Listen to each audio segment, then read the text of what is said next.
Hello everyone, welcome to educator AJ. जैसा कि आपको पता है आज 5 सितंबर है, जो कि एक शिक्षक दिवस के रूप में हम लोग मनाते हैं। तो फर्स्ट ऑफ ऑल सभी गुरुओं को, हमारे पुराने गुरुओं को, या फिर जितने भी हमारे टीचर्स हैं, टीचर कम्युनिटी है, ऑफलाइन हो या ऑनलाइन टीचिंग करते हैं, बच्चों को पढ़ाते हैं, उनको तहे दिल से हैप्पी टीचर्स डे। ओके, सो बच्चों, हम लोग टीचर्स डे जो मनाते हैं, हम लोग क्यों मनाते हैं? हमको पता है कि 5 सितंबर 1888 को श्री डॉक्टर सर्वपल्ली राधाकृष्णन जी का जन्म हुआ था और इन्होंने अपना 40 साल तक का जीवन शिक्षक के रूप में व्यतीत किया इंडिया में। और ये हमारे देश के प्रथम उपराष्ट्रपति बने और दूसरे राष्ट्रपति बने। इन्हीं अचीवमेंट के कारण इनको भारत का बेस्ट सिविलियन अवार्ड दिया गया, जिसको हम लोग भारत रत्न बोलते हैं। और इन्होंने अपने जीवन की अंतिम सांस 17 अप्रैल 1975 को लिया। सो बच्चों, इनका कहना था, डॉक्टर सर्वपल्ली राधाकृष्णन जी का कहना था, the teacher should be the best mind in our country. कहने का मतलब टीचर या गुरु ही एक ऐसा माध्यम है जो हमारे देश को आगे अग्रसर कर सकता है। तो टीचर्स का जो इम्पोर्टेंस होता है हमारे जीवन में, वो बहुत ही ज़्यादा इम्पोर्टेंस होता है।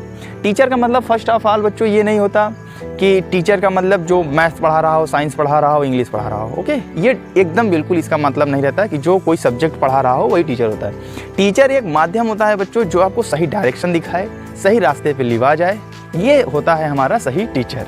टीचर का मतलब ये होता है गुरु। अगर हम लोग टीचर को हिंदी में गुरु बोले तो गुरु से हम लोग कई सारी व्याख्याएं कर सकते हैं। जो हमारे जीवन के पहले गुरु होते हैं वो होते हैं हमारे माता पिता, हमारे गार्जियंस उसके बाद आते हैं। तो माता पिता जो होते हैं वही तुम्हारे क्या होते हैं, सबसे पहले गुरु होते हैं, सबसे सच्चे गुरु होते हैं। उसके बाद जब हम लोग पढ़ाई करने चले जाते हैं तो हमको क्या है कि वहाँ पे कुछ सब्जेक्ट पढ़ाने वाले लोग रहते हैं जिनको हम लोग अपना दूसरा गुरु मानते हैं। वो हमको क्या करेंगे कि हमको बताएंगे कि किस रास्ते पे जाना है, कैसे क्या करना है, ये सारी चीज़ें हमको सिखाते हैं। ठीक, तो गुरु जो होता है वो बड़ा आदमी भी हो सकता है, छोटा आदमी भी हो सकता है। जो हमको सही सलाह देने वाला होता है वही एक्चुअल में क्या होता है, हमारा गुरु होता है। तो गुरु का जीवन में बहुत ही ज़्यादा महत्व होता है, ये आप बात ध्यान रखिए।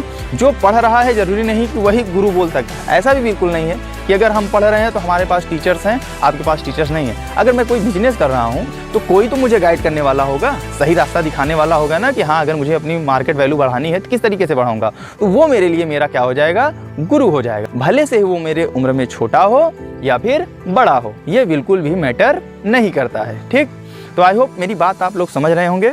आप जहाँ भी हो, जैसे भी हो, एकदम माइंड फ्री करके, अपने आप को कंसंट्रेट करके बस पढ़ाई पे फोकस करो।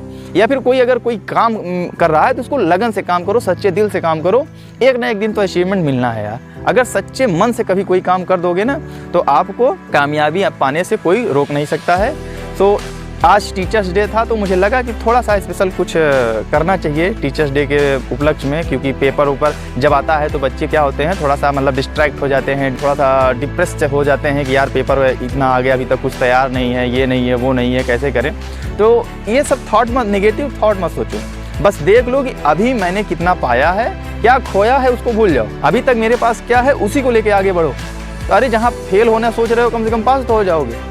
मैं एकदम लोवेस्ट, मतलब जो एकदम लोवेस्ट वाला बच्चा है मैं उसकी बात कर रहा हूँ। जो तेज़ तर्राक है वो तो 1-2 घंटा 10 घंटा पढ़ के पास हो जाएंगे, बात की बात है। लेकिन जो बंदा कभी पढ़ा नहीं है, पेपर के टाइम में उसको बड़ा टेंशन हो जाता है, तो उससे यही कहा जाएगा कि अभी से ही अपने गलतियों को सुधारो।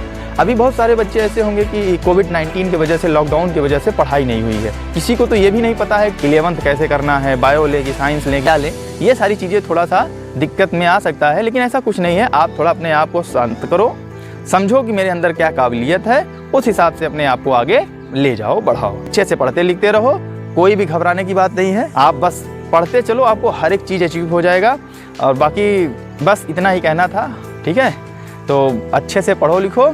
कोई भी अगर आपको डाउट आता है तो आप उसको अपने माता पिता से, गुरु से, या फिर जो आपको लगता है कि आपकी बातों को समझता है उससे आप क्या करो, चर्चा करो, वो आपको सही सलाह देगा। अगर आपके मन में बहुत ज़्यादा भय या डर किसी चीज़ को लेके है, किसी बात को लेके है, तो आप पहले गुरु के पास अपने चले जाइए, वो आपका निराकरण कर देगा। ठीक है, पहले गुरु का मतलब कौन, आपके माता पिता। उनके सिवाय इस जीवन में मतलब हमें नहीं लगता है कि कोई और इतना ज़्यादा आपको अच्छा सलाह देगा, एक्सप्लेन कर सकता है। क्योंकि दुनिया का कोई भी माता पिता हो अपने बच्चे के लिए तो गलत नहीं चाहेगा, बच्चा चाहे जितना गलत हो। ये बात आप समझ रहे होंगे कि बच्चा चाहे जितना गलत हो, लेकिन आपके पेरेंट्स, खासकर माँ जो होती है, वो आपको कभी नहीं कहेगा कि ये मेरा बच्चा गलत है। आपको वो बचाने की पूरा मतलब एकदम 100% कोशिश कर डालेगी। तो अच्छे से पढ़ो, थोड़ा सा मतलब अगर घर से बाहर हो, ठीक, घर से बाहर हो या कहीं पर भी पढ़ाई लिखाई कर रहे हो, अगर कोई आस लगाया है किसी चीज़ को लेके तो उसको अचीव करो, ठीक है। बाकी अपना जो टैलेंट है उसको दिखाने की कोशिश करो। मुझे माता पिता से भी कहना है बच्चों के कि बच्चे के अंदर जो टैलेंट है आप उसका वो टैलेंट आप उजागर होने दीजिए, मतलब उसको जो चाहता है वो करने दीजिए।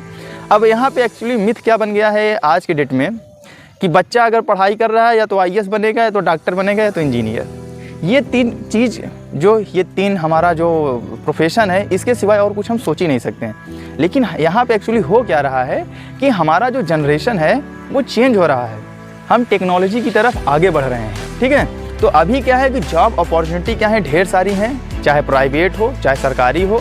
लेकिन क्या है कि हमको भी पता नहीं रहता कि किस तरीके से क्या हम लोग काम कर लें कि हमको जॉब मिल जाए। तो इन सब चीज़ों पे थोड़ा सा ध्यान रखना पड़ेगा, ठीक है। बहुत सारे बच्चे ऐसे हैं कि 18 साल 20 साल की उम्र में ही करोड़पति बन रहे हैं। हाई स्कूल इंटर पढ़े हैं और कितना पढ़ लेंगे, 18 साल की उम्र में क्या कर लोगे, ग्रेजुएशन तो हो नहीं जाएगा, ग्रेजुएशन में रहोगे। तो ऐसा भी धीरे धीरे अब जनरेशन चेंज हो रहा है। तो पढ़ाई का माध्यम भी बदल रहा है, कमाई का जरिया भी बढ़ रहा है, बस आप उसको कैसे एब्जॉर्ब करते हो वो इम्पोर्टेंट करता है, ठीक है। तो आज का वीडियो बस यहीं तक, ओके। अच्छे से पढ़ो, मन लगा के पढ़ो लिखो। अगर चैनल अच्छा लगे तो लाइक शेयर एंड सब्सक्राइब। जय हिंद, वंदे मातरम।